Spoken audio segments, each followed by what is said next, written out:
Well, as the arduous and complex hunt for alleged gunman Dezi Freeman enters its fourth night, police and those who know him are begging the father of three to turn himself in before more people get hurt or worse. Blue and Debbie have lived in the Porepunkah region for 20 years. They're still stunned that their neighbour is wanted over the deaths of two police officers. I think in the interest of his own kids and his wife, he should hand himself in. Dezi, please hand yourself in. We can't keep going this way. 450 officers are involved in the search for Freeman. The promise, they will keep looking until he's found. But that doesn't mean their day-to-day duties stop. Two major protests are planned for Melbourne this weekend, and police are worried. Superintendent Troy Papworth joins me.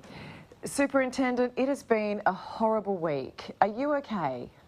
Look, I am, Ali, but it has been a really sad week for us all in Victoria Police. And whilst our focus is on the efforts going on up in Porepunkah, we're really buoyed by the support that we've had from the community. It's fantastic. But our focus really is on what's going on up in Porepunkah at the moment, in supporting the community up in Porepunkah and conducting our search up there for a person who's armed and dangerous and who is tragically killed two of our officers through the week. So that's why it's very frustrating that we're having to also have a significant police operation in Melbourne to keep two protesting groups apart. So just explain to me what you're expecting to see on Sunday, because you've got the March for Australia protest. They say about 20,000 might turn up to that. It's supported by Bob Katter and Pauline Hanson. It's those who oppose immigration. Are you expecting any trouble from that? But we do know that there's people who are organising this event who hold far-right extremist views, and those people will be attending to the protest in Melbourne on Sunday, and they'll be intent on causing disruption. When you talk about this group, we've also heard that also attending might be some of these so-called sovereign citizens. I mean, that hits pretty close to home, doesn't it, Superintendent? Look, it does, and we definitely can't discount that people with that ideology will be attending, but we don't have a lot of intelligence to suggest that they will be here in numbers. Okay. So you also have the pro-Palestine rally taking place at the same time. Now, we know that these two groups, their values don't align. So do you have the resources available to police two conflicting protests at the same time? Yeah, Ali, we're really well-resourced and well-equipped to deal with these number of protests that we'll be experiencing across the CBD. But it is frustrating that we've got members who, at the end of such a hard week for Victoria Police, have to focus on what's going on here in the CBD with two groups that are intent on coming together. Do you think it's selfish?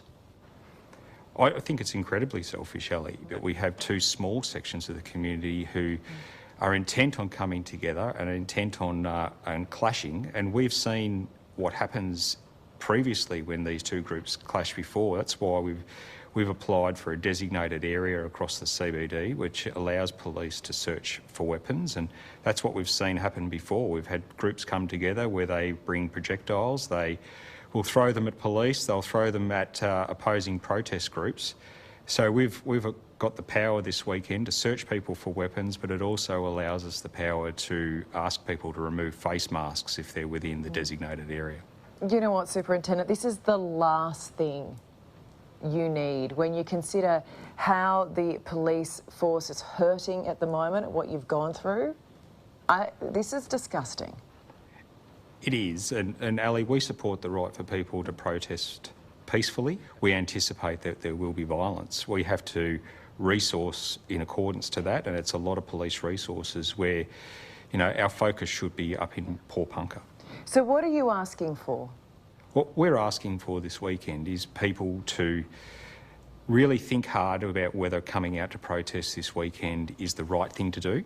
It kind of sounds like when you're asking for is a little compassion, kindness, just don't hold your protest this weekend. Reschedule another time, any other time, not when you've got this major manhunt underway.